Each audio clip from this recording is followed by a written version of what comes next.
근데 너 내가 누군 줄은 알고 있는 거야? 2달 줄 테니 그때까지만 장사하고 가게 빼. 아침 햇살이 마치 따뜻한 실타래처럼 동네 골목을 천천히 감싸고 있었다. 10월의 가을 햇살은 여름만큼 뜨겁지도 겨울만큼 차갑지도 않은 그 중간 어디쯤의 온도였다. 시계는 오전 9시 40분을 가리키고 있었다. 동네 구두 수선집 앞에서 동네 할머니 3분이 옹기종기 모여 앉아 수선 중이던 신발을 바라보며 수군댔다. 아침 햇살 아래 그분들의 머리카락은 은발처럼 빛났고 손등엔 세월의 흔적이 가득했다. 저 빵집 요즘 사람 장난 아니게 많대요. 아침부터 줄 서 있더라고요. 응, 뭐 TV 나왔다더라. 젊은 것들이 줄 서서 먹는다잖아. 빵 하나에 10,000원씩 한다면서? 허허, 세상 좋아졌어. 우리 젊었을 땐 빵이 뭔지도 몰랐는데 말이야. 멀리서 천천히 걸어오는 한 할머니의 모습이 보였다. 김정순, 키는 156cm 정도로 그리 크지 않았고 허리는 세월의 무게를 견디느라 조금 굽어 있었지만 걸음 하나하나에는 평생을 곱게 살아온 사람만이 가질 수 있는 단단한 기품이 스며 있었다. 할머니는 남편이 살아생전 사준 낡은 체크 코트를 입고 있었다. 이제는 색이 바래서 원래 무슨 색이었는지 기억도 가물가물했지만 그래도 할머니는 이 코트를 좋아했다. 남편의 손때가 묻은 옷이었으니까. 발엔 10년도 넘게 신은 흰색 운동화가 있었다. 밑창은 닳아서 한쪽이 약간 기울었지만 할머니는 이 신발이 편했다. 가방은 시장 가방이었다. 천으로 된 가방엔 손녀가 그려준 해바라기 그림이 매직으로 그려져 있었고 가방 귀퉁이는 해져서 실밥이 풀렸지만 할머니는 버리지 않았다. 머리엔 늘 하던 대로 꽃분홍 스카프를 둘렀다. 딸이 어버이날에 사준 선물이었다. 손녀가 어제 그러더라. 할머니 빵 먹고 싶다고. 요즘 애들은 왜 이렇게 빵을 좋아할까? 우리 땐 밥만 먹고도 잘 컸는데 말이야. 하. 할머니는 스스로 중얼거리며 활짝 웃었다. 주름진 얼굴에 핀 그 웃음엔 이른 넷의 세월이 만들어준 노련함과 여유가 깃들어 있었다. 평생을 살며 겪은 온갖 일들, 전쟁을 겪고 가난을 이겨내고 자식을 키우고 남편을 떠나보낸 그 모든 시간이 할머니의 웃음 속에 녹아 있었다. 할머니는 천천히 걸으며 골목길을 바라봤다. 30년 전 이 동네는 허허 벌판이었다. 그때 남편과 함께 이 땅을 처음 봤을 때가 떠올랐다. 여보, 이 땅 어때? 여긴 너무 외진데요? 사람도 없고. 지금은 그래도 10년 후엔 달라질 거야. 내가 알아봤어. 이 동네 개발 계획 있다고. 남편은 그렇게 말하며 땅 문서를 보여줬다. 할머니는 반신반의했지만 남편을 믿었다. 그리고 남편의 예측은 맞았다. 10년 후 이 동네는 신도시가 됐고 할머니네 땅 위엔 5층짜리 상가 건물이 올라갔다. 하지만 남편은 그 건물을 보지 못했다. 건물이 완공되기 1년 전 남편은 세상을 떠났다. 병실에서 마지막으로 남편이 했던 말이 떠올랐다. 정순아, 미안해. 건물 완공 못 보고 가서. 괜찮아요, 여보. 제가 잘 지킬게요. 우리 자식들한테, 손주들한테 물려줄게요. 고마워, 당신 고생 많았어. 내가 못난 남편이었지? 무슨 소리예요? 당신이 최고였어요. 할머니는 눈시울이 뜨거워지는 걸 느끼며 고개를 저었다. 아직도 남편 생각만 하면 눈물이 났다. 그러나 아무도 몰랐다. 이 평범해 보이는 할머니가 저 멀리 보이는 5층 상가 건물의 주인이라는 사실을, 그리고 그 건물 1층에 입점한 화려한 빵집이 할머니에게 매달 1,000만 원이 넘는 임대료를 내고 있다는 사실을. 건물 1층 라 메종 베이커리 앞. 프랑스어로 집이라는 뜻의 이름을 가진 이 빵집은 개업한 지 6개월 만에 동네 최고의 핫플레이스가 됐다. 젊은 사람들의 줄이 길었다. 20대 초반으로 보이는 커플들은 서로의 모습을 스마트폰으로 찍으며 SNS에 올릴 사진을 고르기에 여념이 없었다. 한 여대생은 삼각대까지 세워놓고 라이브 방송을 하고 있었다. 여러분, 여기가 그 유명한 라 메종이에요. 여긴 무조건 먹어봐야 한다니까요. 줄 서서 기다린 보람 있을 거예요. 언니, 사장님이 베이커리 대회에서 금상 받았다잖아. 나 크루아상 꼭 먹어볼 거야. 진짜 예쁘다. 여기 인스타 감성 미쳤어. 가게 내부는 화려했다. 마치 유럽의 어느 고급 카페를 그대로 옮겨놓은 듯했다. 천장엔 크리스털 샹들리에가 반짝였고 테이블은 이탈리아산 대리석으로 만들어졌다. 벽면엔 프랑스 파리의 풍경을 담은 대형 사진들이 걸려 있었고 한쪽 구석엔 포토존이라고 쓰인 화려한 꽃장식 앞에서 사람들이 줄을 서서 사진을 찍고 있었다. 각 구운 빵에서 나는 버터 향과 커피 향이 가게 안을 가득 채웠다. 냄새만으로도 침이 고였다. 진열대엔 예술품처럼 아름다운 빵들이 놓여 있었다. 크루아상, 바게트, 카눌레, 마들렌 하나하나가 정성스럽게 만들어진 게 보였다. 카운터 안쪽엔 사장인 강민준이 서 있었다. 키가 크고 잘생긴 외모의 하얀 셰프복을 입은 그는 마치 드라마 속 주인공 같았다. 그는 손님들에게 환한 미소를 보이며 주문을 받았다. 어서 오세요. 오늘의 추천은 소금빵이에요. 프랑스산 버터를 100% 사용했고요. 겉은 바삭하고 속은 촉촉해요. 와, 사장님 목소리 너무 좋아요. 감사합니다, 손님. 맛있게 드세요. 하지만 그의 눈빛을 자세히 보면 뭔가 다른 게 느껴졌다. 손님을 대할 때마다 그는 먼저 상대방의 옷차림을 훑쳤다. 명품 가방을 든 손님에게는 더 밝게 웃었고 평범한 차림의 손님에게는 형식적인 미소만 지었다. 직원들도 마찬가지였다. 20대 초반의 아르바이트생 3명은 모두 예쁘고 잘생긴 외모를 가졌다. 사장은 채용 공고를 낼 때 외모 단정자 우대라는 문구를 넣었었다. 겉으로는 고객 서비스를 위해서라고 말했지만 실제론 예쁜 직원이 있어야 손님이 더 온다는 계산이었다. 한 직원이 다른 직원에게 작은 목소리로 속삭였다. 언니, 아까 그 아줌마 봤어? 옷이 너무 촌스럽지 않았어? 쉿, 조용히 해. 그래도 손님인데. 근데 나도 좀 그렇긴 했어. 사장님도 좀 그런 거 있잖아. 손님 외모 보고 대하는 거. 그게 장사잖아. 돈 있는 손님한테 잘해야지. 이들은 겉으론 친절했지만 속으론 사람을 외모와 차림새로 판단하는데 익숙해져 있었다. 그리고 그게 당연하다고 생각했다. 세상은 원래 그런 거라고 믿었다. 창밖으로 햇살이 쏟아졌다. 화려한 가게 안은 마치 천국처럼 보였지만 그 안에는 보이지 않는 차별과 편견이 숨어 있었다.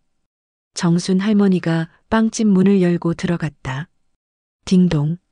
자동문 벨소리가 경쾌하게 울렸다. 가게 안의 사람들이 동시에 고개를 돌렸다. 그리고 할머니의 모습을 보는 순간 분위기가 미묘하게 달라졌다. 명품 가방을 든 한 여자 손님이 할머니를 위아래로 훑어보더니 고개를 돌렸다. 20대 커플 중 남자가 여자친구에게 작게 속삭였다. 와, 여기 손님층 다양하네. 여자친구가 피식 웃었다. 할머니는 그 시선들을 느꼈다. 평생을 살면서 이런 시선을 수도 없이 받아왔다. 하지만 이상하게 오늘은 유독 그 시선들이 날카롭게 느껴졌다. 마치 자신이 이 공간에 어울리지 않는다고 말하는 것 같았다. 카운터에 있던 사장 강민준이 할머니를 봤다. 순간 그의 표정이 굳었다. 씹던 껌을 삼키며 눈썹을 찌푸렸다. 그리곤 시계를 봤다. 10시 10분. 점심시간 전인데 손님이 너무 많았다. 회전율을 높여야 하는데 저런 손님은 오래 고민하다가 결국 싼 것만 살게 뻔했다. 저기요. 사장의 목소리는 차갑게 식어 있었다. 혹시 주문하실 거면 빨리 말씀하세요. 보시다시피 손님이 많아서 바빠요. 할머니는 깜짝 놀라 고개를 들었다. 사장의 얼굴엔 미소가 없었다. 아까 다른 손님들에게 보이던 그 환한 미소는 어디로 갔을까? 할머니는 당황했지만 괜찮다고 생각하며 웃으려 애썼다. 아, 네, 빵 좀 사고 싶은데요. 손녀 줄 건데 어떤 게 맛있나요? 젊은 분들이 좋아하는 거요. 할머니의 목소리는 떨렸다. 긴장했기 때문이기도 했지만 뭔가 이 공간이 자신을 환영하지 않는다는 느낌 때문이기도 했다. 사장은 할머니를 위해서 아래까지 천천히 훑었다. 낡은 코트, 해진 가방, 다른 운동화 그의 머릿속엔 빠르게 계산이 돌아갔다. 이 사람 비싼 거 안 살 거야. 시간 낭비네. 저기요 할머니. 사장의 목소리는 더욱 차갑게 변했다. 여기 꽤 비싼 곳이에요. 빵 하나에 10,000원 정도 하거든요. 저쪽 동네 가시면 체인점 빵집도 있고 그쪽도 맛있을 거예요. 그 말을 듣는 순간 할머니의 심장이 철렁 내려앉았다. 내가 돈 얘긴 안 했는데. 할머니는 가방을 쥔 손에 힘을 주었다. 손이 미세하게 떨렸다. 얼굴이 화끈거렸다. 주변 손님들이 자신을 보고 있다는 게 느껴졌다. 옆 테이블에 앉아있던 한 아줌마가 동료에게 낮게 속삭였다. 에이, 요즘 왜 저렇게 하고 다니셔? 좀 차려입고 다니시지. 그 목소리가 할머니 귀에 들렸다. 가슴이 찢어지는 것 같았다. 평생 검소하게 살아온 게 잘못인가? 화려하게 꾸미지 않은 게 죄인가? 사장은 더 나아갔다. 다른 손님들이 듣지 못하게 몸을 앞으로 숙이며 속삭이듯 말했다. 할머니, 오해는 마세요. 그냥 솔직히 말씀드리면요. 여긴 젊은 감성 카페예요. 인스타 감성? 아시죠? 그런 분위기라서 가끔 여기 분위기랑 안 맞는 분들이 오시면 좀 다른 손님들이 불편해 하시거든요. 그 말은 칼이 됐다. 보이지 않는 칼날이 할머니의 가슴을 찔렀다. 내가 분위기를 망친다고? 할머니는 그 말을 다 듣지 못했다. 아니, 들었지만 들은 척하지 않으려고 애썼다. 심장이 쿵 하고 바닥으로 떨어지는 소리가 들렸다. 온몸에서 힘이 빠져나갔다.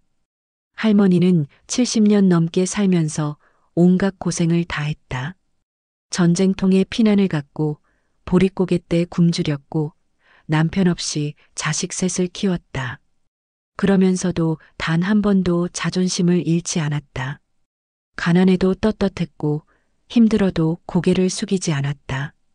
하지만 지금 이 순간 자신보다 나이 어린 사람에게 자신의 존재 자체를 부정당하는 기분이었다. 할머니는 입술을 깨물었다. 눈시울이 뜨거워졌지만 절대 눈물을 보이고 싶지 않았다. 평생을 강하게 살아온 사람이 여기서 무너질 순 없었다. 그래요. 알겠습니다. 할머니의 목소리는 작고 떨렸다. 그 목소리엔 무언가 깨지는 소리가 담겨 있었다. 자존심이 무너지는 소리. 평생 지켜온 존엄함이 짓밟히는 소리. 할머니는 천천히 몸을 돌렸다. 다리에 힘이 없었다. 한 발 한 발 내딛는 게 힘들었다. 문을 열고 나가는 그 짧은 순간이 마치 영원처럼 느껴졌다.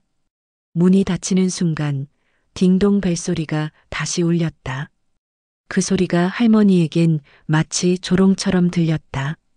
밖에 나오자 싸늘한 바람이 얼굴을 스쳤다. 10월의 바람은 차가웠다. 할머니는 코트 깃을 여미며 천천히 걸었다. 평범한 거리의 소음들이 들렸다. 자동차 지나가는 소리, 사람들 웃는 소리, 어딘가에서 들리는 음악 소리. 하지만 그 모든 소리가 할머니에겐 멀게 느껴졌다. 마치 물속에 있는 것처럼 세상이 뿌옇게 느껴졌다. 할머니는 근처 버스 정류장 벤치에 앉았다. 다리가 후들거렸다. 가슴이 답답했다. 숨을 크게 들이마셨다. 왜 이렇게 가슴이 아플까? 할머니는 손으로 가슴을 쓸어내렸다. 손녀의 얼굴이 떠올랐다. 할머니, 나 빵 먹고 싶어. TV에서 본 그 빵집 있잖아. 그래, 우리 예쁜 손녀. 할머니가 사다 줄게. 우와, 할머니 최고. 손녀가 환하게 웃던 얼굴이 눈앞에 선했다. 할머니는 그 얼굴을 보고 싶어서 오늘 이 먼 길을 걸어왔다. 손녀를 기쁘게 해주고 싶었다. 그런데 할머니는 하늘을 올려다봤다. 파란 하늘에 하얀 구름이 천천히 흘러갔다. 구름을 보니 남편이 떠올랐다. 30년 전 남편과 함께 이 땅을 보러 왔던 날이 떠올랐다. 그날도 가을이었다. 허허 벌판에 풀만 무성했다. 남편은 할머니의 손을 잡고 말했다. 정순아, 이 땅 보이지? 지금은 아무것도 없지만 10년 후엔 달라질 거야. 여보, 이 땅 왜 사요? 너무 비싸잖아요. 우리 돈 다 들어가는데. 지금은 비싸 보여도 나중엔 몇 배로 오를 거야. 이 땅 사서 건물 올리자. 우리 자식들한테, 손주들한테 물려줄 거야. 하지만 여보, 나 믿어. 남편의 눈빛은 확신에 차 있었다. 할머니는 그 눈빛을 믿었다. 그래서 평생 모은 돈을 다 털어서 이 땅을 샀다. 그리고 남편의 말은 맞았다. 10년 후, 이 동네는 신도시가 됐다. 땅값은 10배로 올랐다. 할머니는 은행 대출을 받아서 5층짜리 상가 건물을 올렸다. 하지만 남편은 그 건물을 보지 못했다. 건물이 완공되기 1년 전 남편은 갑자기 쓰러졌다. 병원에 실려갔지만 의사는 고개를 저었다. 가족분 들어오세요. 그 말을 듣는 순간 할머니는 세상이 무너지는 걸 느꼈다. 병실로 뛰어들어갔다. 남편은 산소호흡기를 쓰고 누워 있었다. 눈을 떴지만 힘이 없었다. 여보. 할머니는 남편의 손을 잡았다. 남편의 손은 차가웠다. 정순아 미안해. 무슨 소리예요, 여보. 괜찮아요. 곧 나을 거예요. 아니야, 나 알아. 이제 얼마 안 남았어. 여보, 그런 소리 하지 마요. 정순아, 들어. 건물 완공 못 보고 가서 미안해. 괜찮아요, 여보. 제가 할게요. 제가 잘 지킬게요.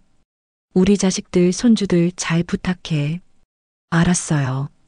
걱정 마요. 당신 고생 많았어. 내가 못난 남편이었지. 무슨 소리예요? 당신이 최고였어요. 당신 덕분에 제가 이렇게 살 수 있었어요. 사랑해, 정순아. 저도 사랑해요, 여보. 그게 마지막이었다. 남편은 그렇게 눈을 감았다. 할머니는 남편의 손을 놓지 못했다. 병실에서 밤새 울었다. 장례식 날 할머니는 눈물을 닦고 일어섰다. 남편이 꿈꿨던 건물을 완성시켜야 했다. 남편과의 약속을 지켜야 했다. 그리고 1년 후 건물이 완공됐다. 할머니는 건물 앞에서 혼자 서서 울었다. 여보, 우리 해냈어요. 건물 완성했어요. 보고 있죠? 그 후 20년 할머니는 건물을 지켰다. 1층부터 5층까지 모두 임대를 줬다. 옷가게, 음식점, 학원, 사무실 그리고 6개월 전 1층에 저 빵집이 들어왔다.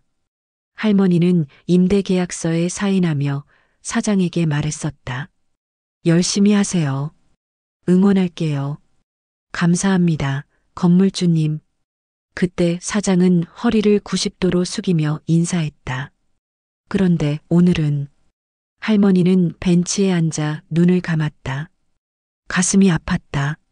아픈 게 몸 때문인지 마음 때문인지 알 수 없었다. 내가 뭘 잘못했을까? 할머니는 자신의 옷차림을 내려다봤다. 낡았지만 깨끗했다. 해졌지만 정갈했다. 할머니는 평생 검소하게 살았다. 돈이 없어서가 아니라 그게 옳다고 믿었기 때문이었다. 겸손하게 살아야 한다. 자랑하지 말아야 한다. 가진 걸 드러내지 말아야 한다. 그게 할머니가 평생 지켜온 가치관이었다. 부모님께 배운 것이었고 할머니가 자식들에게 가르친 것이었다. 하지만 오늘 그 가치관이 흔들렸다. 할머니는 천천히 조용히 중얼거렸다. 겸손은 잊지 않으려고 했는데 할머니는 주먹을 쥐었다. 손마디에서 뚝뚝 소리가 났다. 그래도 사람이 사람을 무시하면 안 되는 거 아닌가. 할머니의 눈빛이 달라졌다. 슬픔이 분노로 바뀌었다. 아니, 분노보다 더 강한 무언가였다. 그건 존엄을 되찾으려는 의지였다. 할머니는 벤치에서 일어났다. 다리는 여전히 떨렸지만 마음은 단단해졌다. 여보, 오늘은 제가 좀 멋있는 모습 보여드릴게요. 당신이 늘 하던 말 기억나요? 사람은 함부로 대하면 안 된다고 하셨잖아요. 오늘 제가 그걸 알려주고 올게요. 할머니는 집으로 향했다. 걸음이 빨라졌다. 집으로 돌아온 할머니는 현관문을 열었다. 30평 아파트는 깨끗하고 정갈했다. 할머니 혼자 살기엔 조금 넓었지만 가끔 자식들과 손주들이 놀러 왔다. 할머니는 신발을 벗고 거실로 들어갔다. 벽에 걸린 남편 사진이 보였다. 젊은 시절 남편은 잘생겼다. 군복을 입고 찍은 사진 속 남편은 환하게 웃고 있었다. 여보, 나왔어요. 할머니는 남편 사진에 대고 말했다. 혼잣말이 아니었다. 할머니는 진심으로 남편이 듣고 있다고 믿었다. 오늘 좀 기분 나쁜 일이 있었어요. 우리 건물 1층 빵집 사장한테 무시당했어요. 저보고 여기 분위기 안 맞는다고 다른 데 가라고 했어요. 할머니는 눈물을 닦았다. 당신 같으면 뭐라고 했을까요? 아마 화내셨겠죠? 당신 성격에 그냥 넘어가지 않으셨을 거예요. 할머니는 잠시 침묵했다. 그리곤 결심했다. 저도 오늘은 참지 않을 거예요. 제대로 보여줄 거예요. 사람을 겉모습으로 판단하면 안 된다는 걸. 할머니는 침실로 갔다. 큰 옷장을 열었다.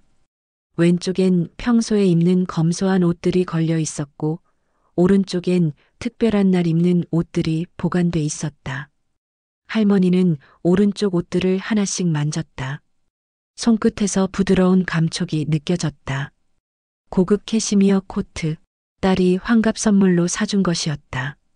진한 베이지색에 금색 단추가 달려 있었다. 가격표를 봤을 때 할머니는 깜짝 놀랐었다. 300만 원이 넘었다. 딸아, 이게 얼마인데 이런 걸 사니? 라고 말했지만 딸은 웃으며 말했다. 엄마, 이 정도는 입으셔야죠. 엄마 나이에. 실크 스카프, 아들이 프랑스 출장 갔다 와서 사온 에르메스 스카프였다. 오렌지색 상자에 담겨 있었고 펼치면 아름다운 말 그림이 그려져 있었다. 엄마, 이거 파리에서 유명한 거래요. 엄마한테 잘 어울릴 것 같아서. 할머니는 그 스카프를 아껴서 거의 매지 않았다. 가죽 장갑. 이탈리아산 양가죽으로 만든 장갑이었다.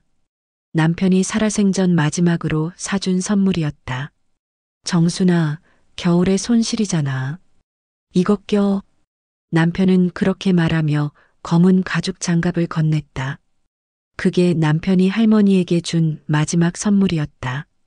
할머니는 천천히 옷을 갈아입었다. 낡은 체크 코트를 벗고 캐시미어 코트를 입었다. 무게감이 달랐다. 거울을 봤다. 할머니는 놀랐다. 거울 속 자신이 낯설었다. 아니, 낯설지 않았다. 오히려 진짜 자신을 보는 것 같았다. 이게 나구나. 할머니는 스카프를 목에 둘렀다. 장갑을 꼈다. 그리고 화장대로 갔다. 화장대 서랍을 열자 보석함이 보였다.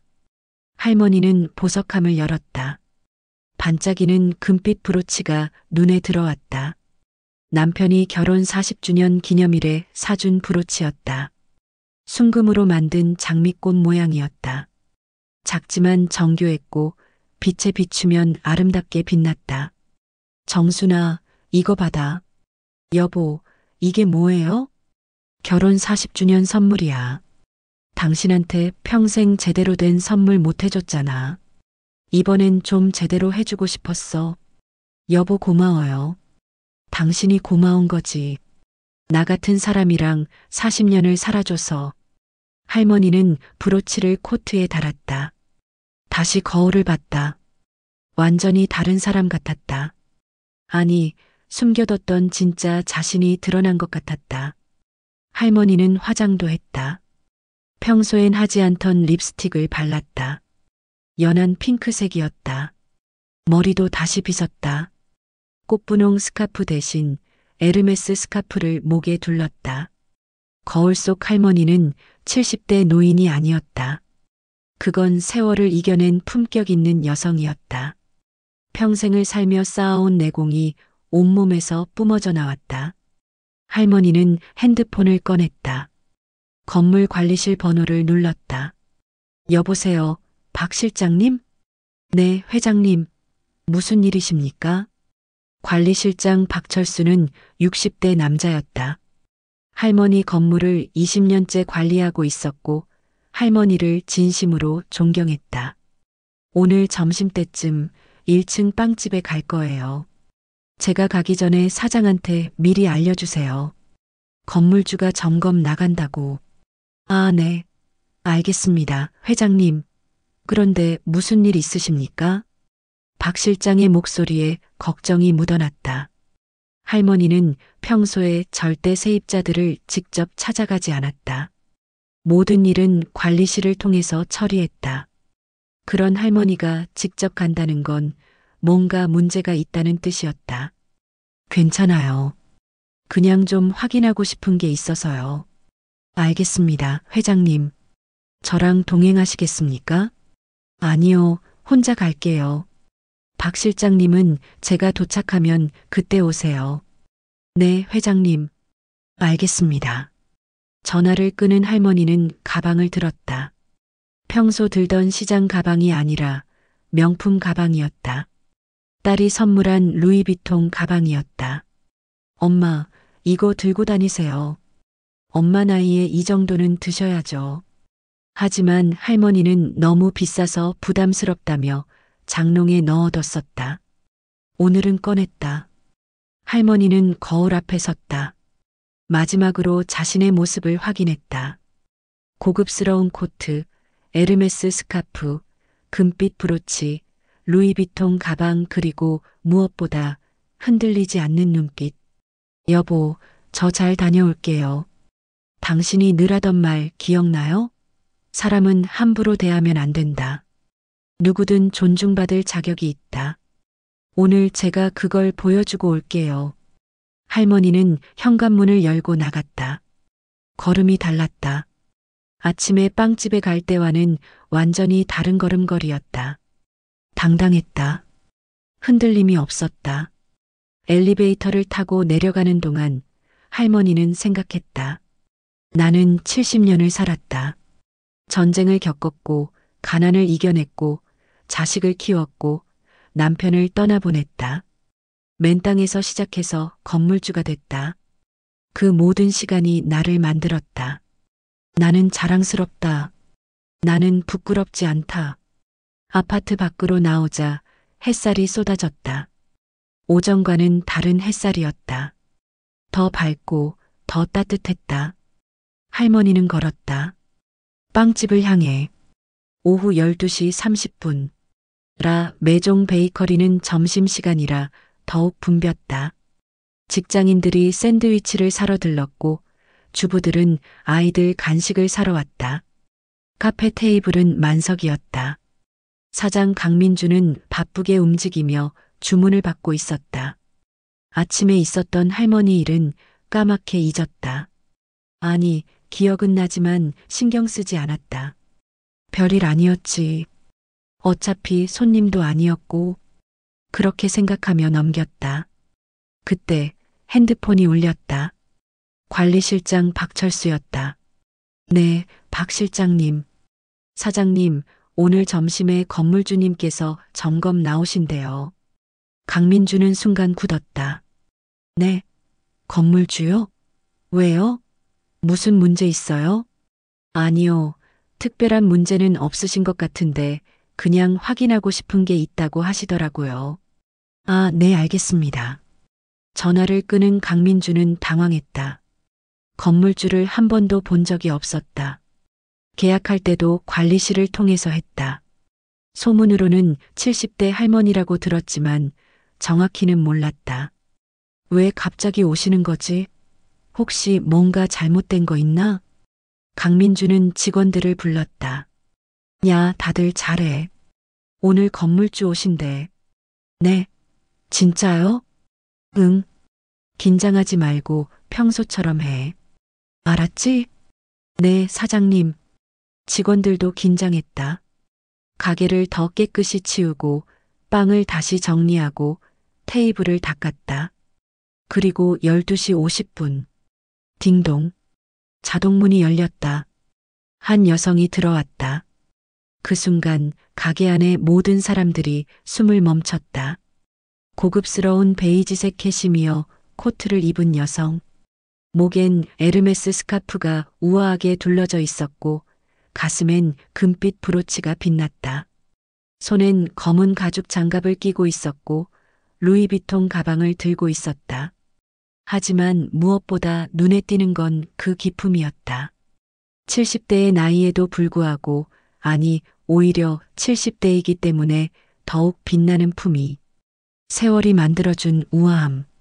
평생을 살며 쌓아온 내공. 손님들이 놀라 속삭였다. 와, 누구시지? 연예인인가? 아니면 재벌? 품위가 장난 아니다. 저 나이에 저렇게 우아할 수가. 젊은 커플 중 여자가 남자친구에게 속삭였다. 오빠, 나도 나이 들면 저렇게 되고 싶다. 사장 강민주는 처음엔 못 알아봤다. 아침에 왔던 할머니와 같은 사람이라는 걸 상상도 못했다. 그는 환한 미소를 지으며 다가갔다. 어서 오세요. 손님 얼굴을 보는 순간, 어디서 많이. 순간 강민준의 뇌리에 아침의 기억이 스쳤다. 낡은 코트를 입고 왔던 할머니. 자신이 내쫓았던 할머니. 그 얼굴이었다. 설마 그 할머니? 하지만 믿기지 않았다. 아침에 그 수수한 할머니와 지금 눈앞에 이 우아한 여성이 같은 사람이라는 게. 할머니는 부드럽게 하지만 단호한 목소리로 말했다. 빵 하나 추천해 주시겠어요? 목소리에 힘이 있었다. 아침에 떨리는 목소리와는 달랐다. 아까처럼 말고요. 오늘은 제대로 설명해 주세요. 아까처럼이라는 단어에 강민주는 확신했다. 이 사람이 아침에 그 할머니라는 걸. 강민준의 얼굴이 하얗게 질렸다. 손이 떨렸다. 목이 말랐다. 아, 저 죄송합니다. 아까는 제가 몰라 봬서 말이 제대로 나오지 않았다. 머릿속이 하얘졌다. 이 사람이 왜 다시 왔지? 항의하러 온 건가? 아니면. 그때 가게 문이 다시 열렸다. 관리실장 박철수가 급히 들어왔다. 그는 할머니를 보자마자 허리를 90도로 숙였다. 회장님, 도착하셨습니까? 가게가 순간 조용해졌다. 모든 소리가 멈췄다. 커피 내리는 소리, 사람들 속삭이는 소리, 음악 소리 모든 게 멈췄다. 회장님? 사장 강민주는 멍하니 서 있었다. 뇌가 작동을 멈춘 것 같았다. 박 실장이 다시 말했다. 회장님 점검하러 오셨다고 하셔서 제가 대기하고 있었습니다. 직원들도 허리를 거의 90도로 숙였다. 어서 오십시오, 건물주님. 그 말을 듣는 순간 가게 안의 모든 손님들이 동시에 고개를 돌렸다. 입이 떡 벌어졌다. 저분이 건물주? 이 건물 주인이라고? 대박! 강민준의 얼굴은 이제 하얗게를 넘어서 투명해지는 것 같았다. 다리에 힘이 풀렸다. 심장이 미친 듯이 뛰었다. 내가 건물주한테 그런 말을. 아침에 했던 말들이 주마등처럼 스쳐 지나갔다. 여긴 비싼 곳이에요. 저쪽 동네 빵집 가세요. 여긴 젊은 감성 카페예요. 분위기 안 맞는 분들이 오시면. 강민주는 식은땀이 등줄기를 타고 흘렀다. 손이 떨렸다. 입술이 바짝 말랐다. 할머니는 강민준을 조용히 바라봤다. 눈빛은 차갑지도 따뜻하지도 않았다. 그냥 담담했다. 할머니는 천천히 가게 안을 둘러봤다. 샹들리에, 대리석 테이블, 화려한 인테리어, 모든 게 자신의 건물 안에 있는 것들이었다. 좋은 가게 만드셨네요. 할머니의 목소리는 부드러웠다. 하지만 그 부드러움 속에 무게감이 있었다. 감사합니다. 강민주는 겨우 말을 꺼냈다. 목소리가 떨렸다. 할머니는 빵을 하나 들었다. 크루아상이었다. 겉은 황금빛으로 바삭해 보였고 안은 결이 살아있었다. 이 빵 정말 잘 만드셨어요. 솜씨가 좋으시네요. 감사합니다. 그런데 할머니는 빵을 내려놓고 천천히 강민준을 바라봤다.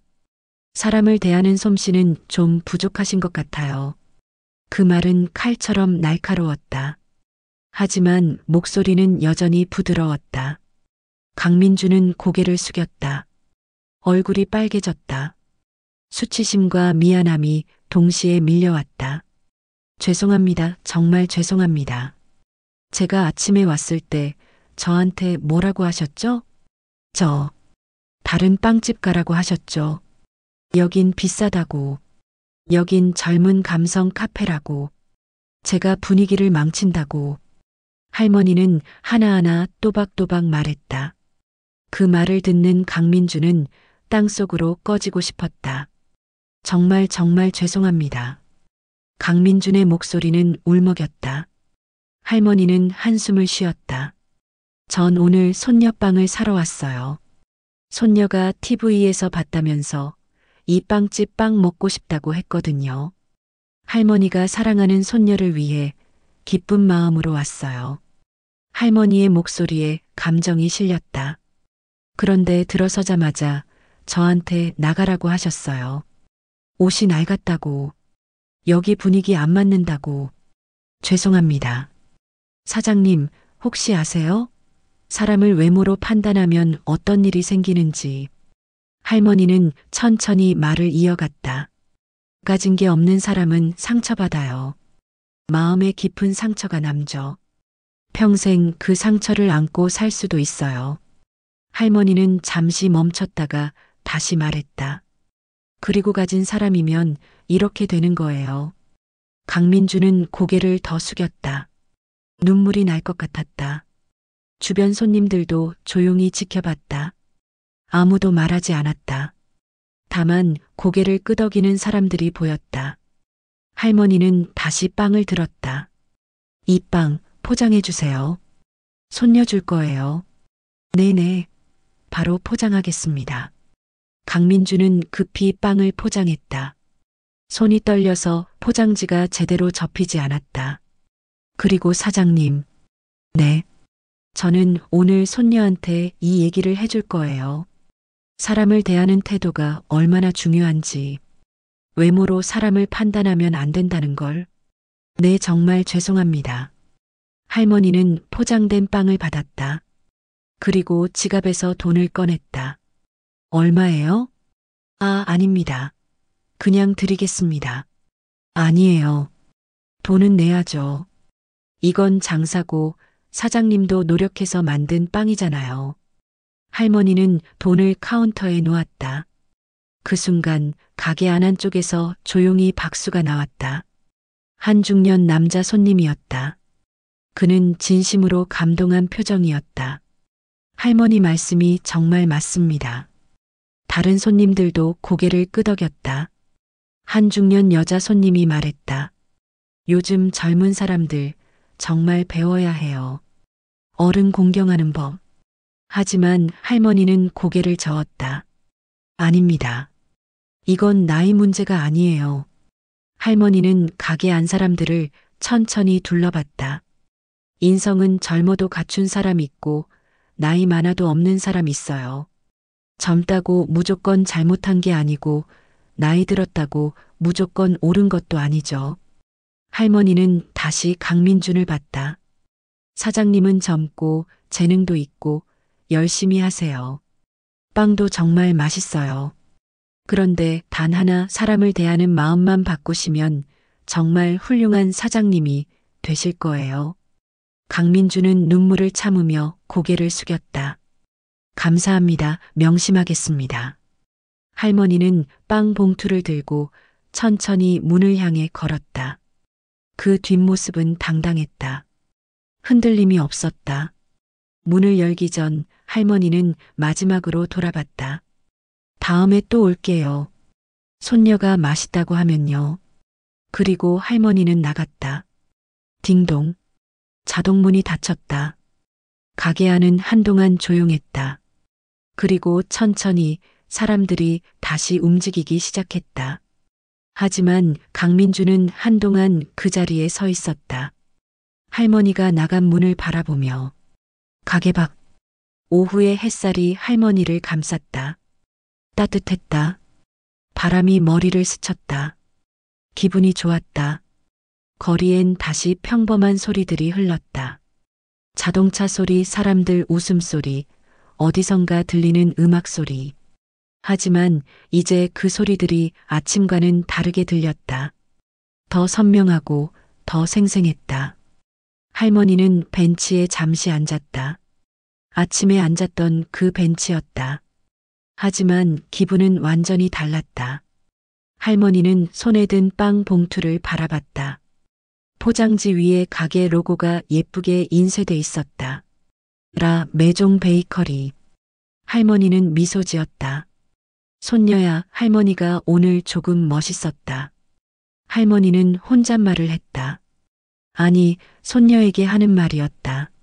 할머니가 오늘 내 빵 사러 갔다가 사람들한테 좋은 걸 가르쳐 줬어. 사람은 겉모습으로 판단하면 안 된다는 거. 누구나 소중하다는 거. 할머니는 하늘을 올려다봤다. 구름이 천천히 흘러갔다. 여보, 봤죠? 제가 오늘 당신 말대로 했어요. 사람을 함부로 대하면 안 된다고 알려줬어요. 당신이라면 뭐라고 하셨을까요? 아마 잘했어. 정수나 하셨겠죠? 할머니는 웃었다. 눈가에 주름이 잡혔지만 그 웃음은 아름다웠다. 할머니는 천천히 일어나 집으로 향했다. 걸음걸이는 여전히 당당했다. 하지만 아침보다 더 가벼웠다. 무언가 짐을 내려놓은 것처럼. 3개월 후, 라 메종 베이커리는 여전히 인기가 많았다. 아니, 오히려 더 인기가 많아졌다. 하지만 가게 분위기가 조금 달라졌다. 사장 강민주는 이제 모든 손님에게 똑같이 대했다. 명품을 들었든, 낡은 가방을 들었든, 젊든 나이가 들었든 모두에게 같은 미소를 지었다. 직원들도 달라졌다. 손님의 외모를 평가하는 대신 진심으로 서비스했다. 그리고 가게 입구에 작은 액자가 하나 걸렸다. 우리는 모든 손님을 존중합니다. 나이, 외모, 옷차림과 관계없이 들어오시는 모든 분께 최선을 다합니다. 그 글씨 아래엔 작은 글씨로 이렇게 적혀 있었다. 건물주님의 가르침을 기억하며. 어느 날 한 젊은 여대생이 가게에 들어왔다. 그녀는 면접을 보러 가는 길이었고 긴장한 나머지 커피를 쏟아 블라우스를 적셨다. 아, 그녀는 당황했다. 사람들이 쳐다봤다. 얼굴이 빨개졌다. 강민주는 그녀에게 다가갔다. 괜찮으세요? 잠깐만요. 그는 깨끗한 수건과 물티슈를 가져왔다. 여기서 닦으세요. 그리고 이 가디건 잠깐 입으세요. 면접 보러 가신다고요? 커피는 제가 새로 드릴게요. 아, 아니에요. 제가 실수해서. 괜찮아요. 누구나 실수할 수 있죠. 면접 잘 보고 오세요. 여대생은 눈물이 날 것 같았다. 생판 모르는 사람이 이렇게 친절할 줄 몰랐다. 감사합니다. 정말 감사합니다. 그녀는 면접을 보고 나중에 다시 가게를 찾았다. 그리고 이렇게 말했다. 사장님, 덕분에 면접 합격했어요. 정말 감사해요. 축하드려요. 제가 뭘 했다고요? 아니에요. 사장님 덕분이에요. 사장님이 도와주셔서 자신감 생겼어요. 강민주는 웃었다. 마음이 따뜻해졌다. 그날 저녁 강민주는 가게 문을 닫고 청소를 하다가 입구의 액자를 다시 봤다. 우리는 모든 손님을 존중합니다. 그는 그날 할머니의 얼굴을 떠올렸다. 아침에 왔을 때의 떨리는 모습, 그리고 오후에 다시 왔을 때의 당당한 모습. 나는 사람을 외모로 판단했다. 그리고 그게 얼마나 잔인한 일인지 몰랐다. 강민주는 그날을 절대 잊지 않기로 했다. 그리고 다시는 그런 실수를 하지 않기로 다짐했다. 할머니는 손녀와 함께 빵집을 다시 찾았다. 손녀 지우는 할머니 손을 꼭 잡고 신나게 말했다. 할머니, 여기가 그 유명한 빵집이에요? 응, 우리 지우.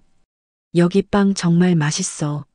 와, 나 크루아상 먹고 싶어요. 문을 열고 들어가자 강민준이 환하게 웃으며 맞이했다. 어서 오세요. 아, 회장님. 그는 진심으로 반가워했다. 오늘도 오셨네요. 손녀분이시죠? 네, 우리 손녀 지우예요. 인사해, 지우야. 안녕하세요. 안녕, 지우. 오늘 뭐 먹고 싶어? 크루아상요. 좋아. 가장 맛있는 걸로 줄게. 강민주는 정성껏 빵을 골랐다. 가장 잘 구워진 것, 가장 예쁜 것. 할머니는 그 모습을 보며 미소 지었다. 계산을 하고 나가려는데 강민준이 작은 상자를 하나 더 건넸다. 이건 서비스예요. 새로 개발한 빵이에요. 손녀분이랑 같이 드세요. 아니에요. 이건 못 받아요. 아니에요, 회장님. 제 마음이에요. 그날 이후로 제가 많이 달라졌어요. 회장님 덕분에요. 할머니는 강민준의 진심 어린 눈빛을 봤다. 그리고 고개를 끄덕였다. 감사합니다. 아니에요. 감사한 건 저예요. 할머니와 손녀는 가게를 나왔다. 손녀 지우가 할머니를 올려다보며 물었다. 할머니, 저 사장님이 할머니한테 왜 그렇게 친절해요? 할머니는 손녀의 머리를 쓰다듬으며 말했다. 할머니가 저 사장님한테 중요한 걸 알려줬거든. 뭐요? 사람을 대하는 방법. 그게 뭔데요? 할머니는 걸음을 멈추고 손녀와 눈을 마주쳤다. 지우야, 잘 들어. 사람은 겉모습으로 판단하면 안 돼. 옷이 예쁘든 낡았든 부자든 가난하든 나이가 많든 적든 모든 사람은 똑같이 소중해. 응. 그리고 누군가를 대할 때는 항상 마음을 다해서 대해야 해. 그게 진짜 예의야. 알았어요, 할머니. 손녀는 활짝 웃었다. 할머니도 웃었다. 둘은 손을 잡고 집으로 향했다. 석양이 그들의 뒷모습을 비췄다. 할머니의 그림자와 손녀의 그림자가 겹쳐져 하나가 됐다. 라 메종 베이커리는 이제 동네에서 가장 사랑받는 가게가 됐다. SNS에서도 화제였다. 하지만 이번엔 빵 맛 때문만이 아니었다. 여기 사장님 진짜 천사예요. 어제 제가 지갑을 두고 나왔는데 사장님이 나중에 내라고 하시면서 빵 주셨어요. 할머니 혼자 오셨는데 사장님이 자리까지 안내해드리고 메뉴 설명해드리는 거 보고 감동받았어요. 장애인 손님 오셨을 때 직원들이 자연스럽게 도와드리는 거 보고 여기 진짜 다르다고 느꼈어요. 강민주는 이제 직원 교육을 할 때 항상 이 이야기를 했다. 우리 가게는 빵을 파는 곳이지만 그것보다 더 중요한 걸 팔아요. 바로 존중이에요. 우리는 모든 손님을 존중합니다. 그게 우리 가게의 정신이에요. 신입 직원들은 고개를 끄덕였다. 그리고 이 정신은 우리 건물주님께서 가르쳐 주신 거예요. 1년 전 제가 큰 실수를 했을 때 건물주님께서 저한테 이렇게 말씀하셨어요. 사람을 외모로 판단하면 안 된다. 누구나 존중받을 자격이 있다. 전 그날을 절대 잊지 않아요. 강민준의 눈빛은 진지했다. 그리고 그날 저녁 강민준은 할머니에게 편지를 썼다. 회장님께 1년 전 그날을 기억하십니까? 저는 절대 잊을 수 없습니다. 그날 회장님께서는 저한테 인생에서 가장 중요한 교훈을 가르쳐 주셨습니다. 사람을 대하는 방법, 존중하는 방법. 그 이후로 저는 달라졌습니다. 모든 손님을 똑같이 대하려고 노력합니다. 그리고 그게 얼마나 중요한지 매일 느낍니다. 감사합니다, 회장님. 회장님이 저를 포기하지 않고 가르쳐 주셔서 앞으로도 열심히 하겠습니다. 라 매종 베이커리 사장 강민준 올림. 할머니는 그 편지를 받고 눈물을 흘렸다. 기쁜 눈물이었다. 그날 밤 할머니는 남편 사진 앞에 앉았다. 여보, 봤죠? 사람은 변할 수 있어요. 젊은 사람도 배우면 달라져요. 제가 그날 옳은 일 한 거 맞죠? 사진 속 남편은 미소 짓고 있었다. 할머니도 미소 지었다. 이 이야기는 우리 모두에게 질문을 던집니다. 나는 오늘 누군가를 외모로 판단하지 않았는가? 나는 오늘 누군가에게 상처 주는 말을 하지 않았는가? 우리는 모두 실수합니다. 강민준처럼. 하지만 중요한 건 그 실수를 인정하고 배우는 것입니다. 할머니는 70년을 살며 많은 것을 배웠습니다. 그리고 그 배움을 젊은 세대에게 전해줬습니다. 이것이 세대 간의 진짜 소통입니다. 나이 든 세대가 젊은 세대를 가르치고 젊은 세대가 그 가르침을 받아들이고 함께 더 나은 세상을 만들어가는 것. 오늘 이 이야기를 보신 모든 분들께 주변의 누군가에게 따뜻한 말 한마디 해주세요. 그 한마디가 누군가의 하루를 바꿀 수 있습니다. 사람을 대하는 태도가 곧 당신의 인격입니다. 영상 어떠셨나요? 구독과 좋아요 부탁드립니다. 영상 제작에 큰 힘이 됩니다. 끝까지 시청해 주셔서 감사합니다.